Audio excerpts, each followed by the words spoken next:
be with me in prayer. The light of God surrounds us. The love of God enfolds us. The peace of God flows through us. Wherever we are, God is, and all is well. In her book, Kitchen Table Wisdom, Rachel Naomi Remen tells the story of a young man that she had counseled some years before, a handsome college athlete whose good life came to a crashing halt when his right leg had to be removed above the knee due to osteogenic sarcoma. He came to Remen filled with a sense of injustice and self-pity, hating everyone who was healthy and well. She gave him a drawing pad and asked him to draw a picture of his body. He drew a crude sketch of a vase, just the outline. And running through the center of it, he drew a deep crack. He went over and over the crack with a black crayon. The drawing was a powerful statement of his pain and the finality of his loss. But with time, his anger began to change in subtle ways. He began to bring in newspaper articles of other young people who had suffered a debilitating illness or injury. One day, he asked if he could visit other young people who were suffering like his in the hospital. And within weeks, she had made arrangements for him to visit other young people in the surgical wards of the hospital. He came back from these visits full of stories, delighted that he found that he could actually reach these other young people. On a hot summer day, wearing shorts, his artificial leg in full view, he visited a deeply depressed 21-year-old woman who had just had a double mastectomy. He did everything he could think of to reach her, to no avail. So finally, he took off his artificial leg and he flung it on the floor. And she was startled. And so she opened her eyes and saw him for the first time. Encouraged, he began to hop around, clicking his finger in time to the music that was playing in the room and laughing out loud. After a moment, she burst out laughing too. "Fella, if you can dance, maybe I can sing." She became his friend and began visiting people on the ward with him. And she encouraged him to go back to school and study psychology and continue his work. And later, she became his wife. In their final meeting, Remen opened the chart and found the picture that he had drawn 2 years before. He took it in his hands and looked at it for some time. "You know," he said, "it's really not finished." He took a yellow crayon and he drew lines from that crack out to the edge of the papers. And thick yellow lines, he was smiling. Finally, he put his finger on the crack and said softly, "This is where the light comes through." The light of God surrounds us. Remen ends the story telling us that suffering is intimately connected to wholeness. The power in suffering to promote integrity is not just a Christian belief. It has been a part of almost every religious tradition. Suffering shapes the life force, sometimes into anger, sometimes into blame and self-pity, Eventually, it may show us the freedom of loving and serving life. The love of God enfolds us. This is a resurrection story. I shared it some years ago in an Easter sermon, but it is a message for us today. We are living in a time filled with fear, anger, loss, grief, and in some cases, isolation. Life as we knew it came to a crashing halt for so many during this pandemic. As I recently shared in a poem I wrote, we are searching for a new normal. We can't go back to the way life used to be.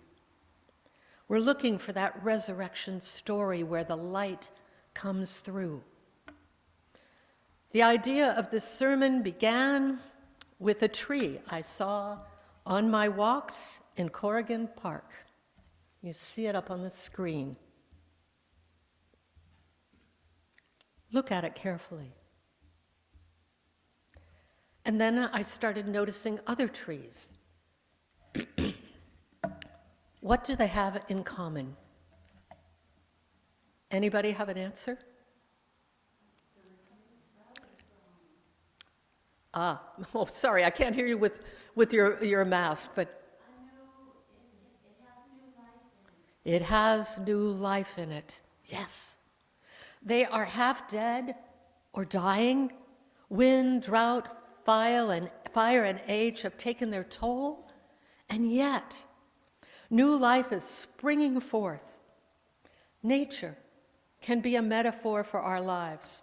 It teaches us about life and spirituality and our connection to the divine. Looking at these trees made me think about life, how things happen, and we feel we are half dead or dying, like that man who lost his leg.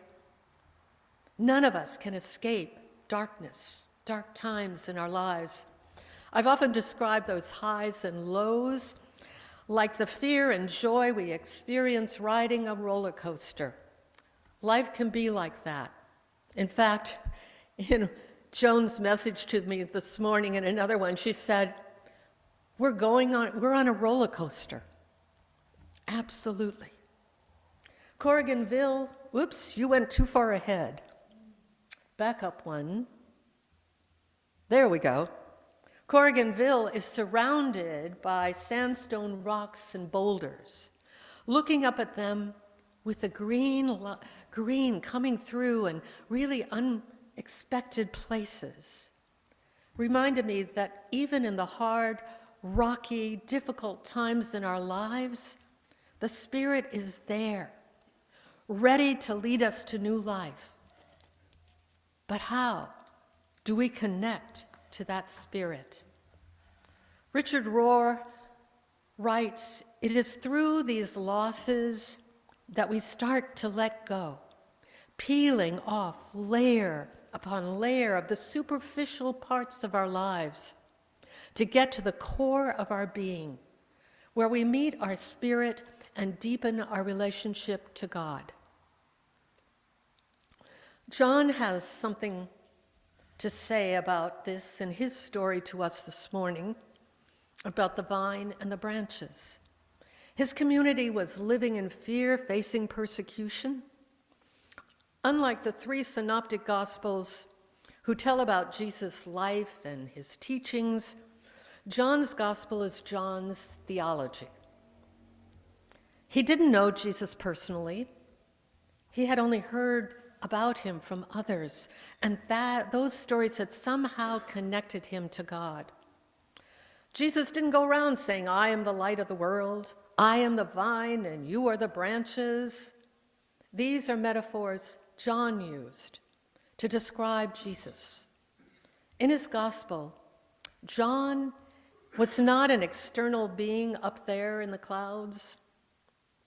No, John is the light that enfolds everything that was and is.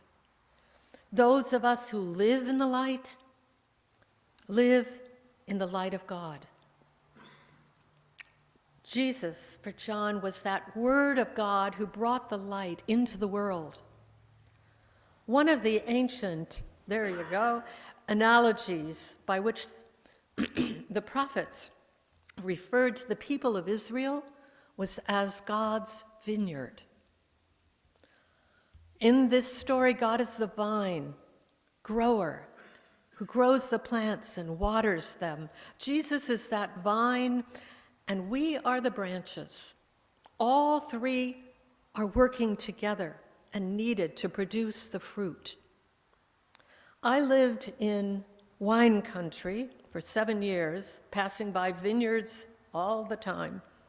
If you get up close, you notice how the branches are intertwined, winding around each other, so and sometimes in tight curls that make it difficult to see where one starts and the other ends.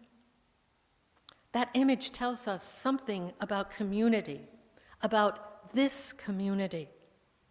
And that popular phrase these days, we're all in it together. The vine shares with its branches the nutrients that sustain it, the life force of the whole plant. Jesus is like that intermediary between us and God. We draw our strength from God through following Jesus and his way. If you know anything about vineyards, you know that the best grapes are found close to the vine where the nutrients are the most concentrated. Nancy Blakely, in a commentary on this passage, observes, there, close to the vine, we find peace about all the things we face and all the things that we pray for, because our will be aligned with the will of God. The peace of God flows through us. John is telling us, if we are going to be spiritually productive lives, lead them, we need to stay closely connected to Jesus. Abide in me, and you will bear much fruit, Jesus tells us. To abide in him, we put our trust, our faith in him. Sometimes we just have to turn it all over. But that doesn't mean we give up and do nothing. Quite the contrary. But we trust that whatever happens, the outcome will be in alignment with God's will.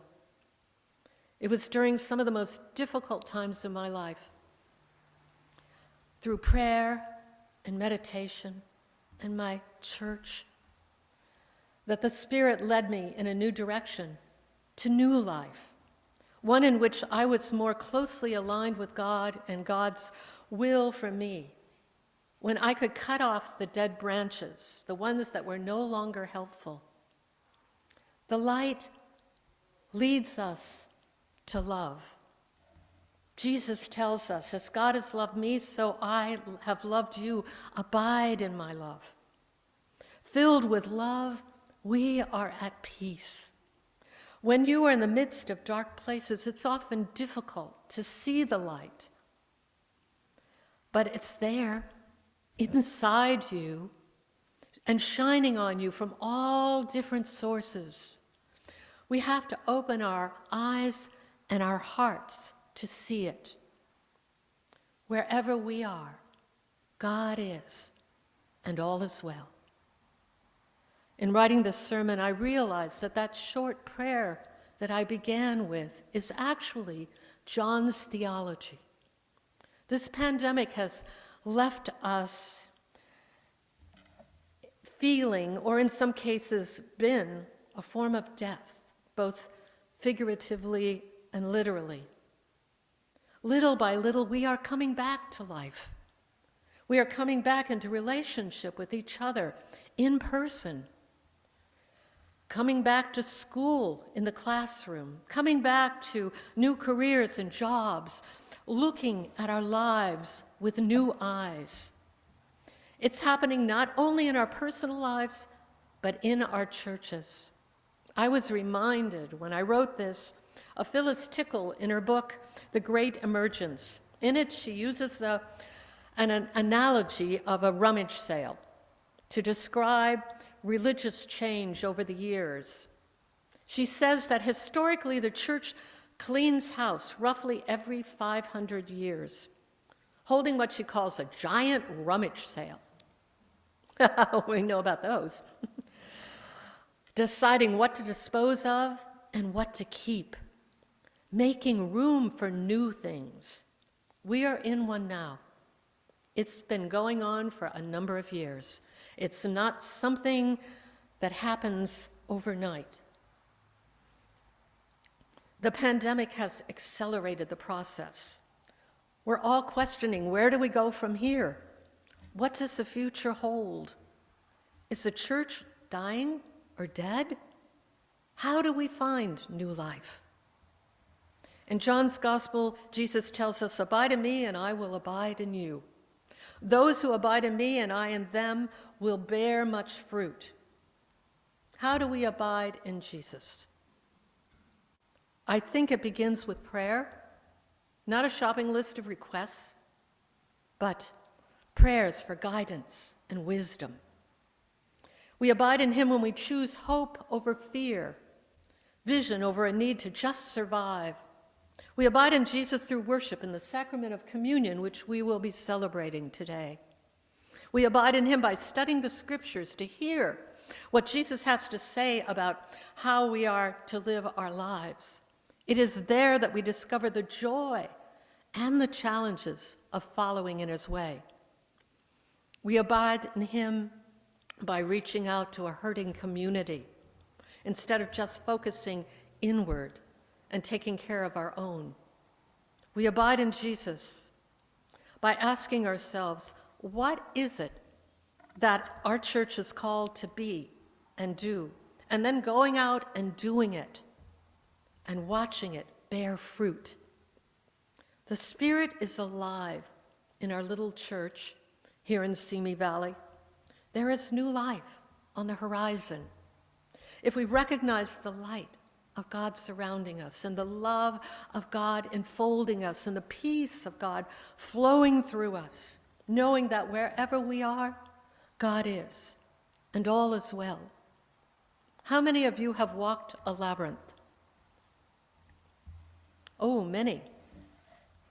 Unlike a maze, there is a one-way in to the center, and then you reverse directions and walk back out. A labyrinth can be a metaphor for our lives, with all of its twists and turns. Walking the labyrinth at Corriganville Park the other day, someone had put little shiny iridescent glass stones. I hope you all got one when you came in. If you didn't, there is a whole bowl full out there, and take one with you when you go. They reminded me of those times in my life when the light shined through, bringing me light into my darkened world, showing me the path I was to be on. In the center were many of these little stones surrounding the cairn I had once built there, signifying this is where I come to meet God in my life, where I am filled with God's light. It is there where I turn around and walk back out, moving into new life. Maybe you have gone through or are going through difficult times in your life where you needed a little light to help you get through and move in a new direction, to start anew. Keep these stones as a reminder of that light that is within you and all around you. If you will just open your eyes and your heart to see it. And if you know other people who are going through difficult times, take them some of these stones when you leave and give them to them.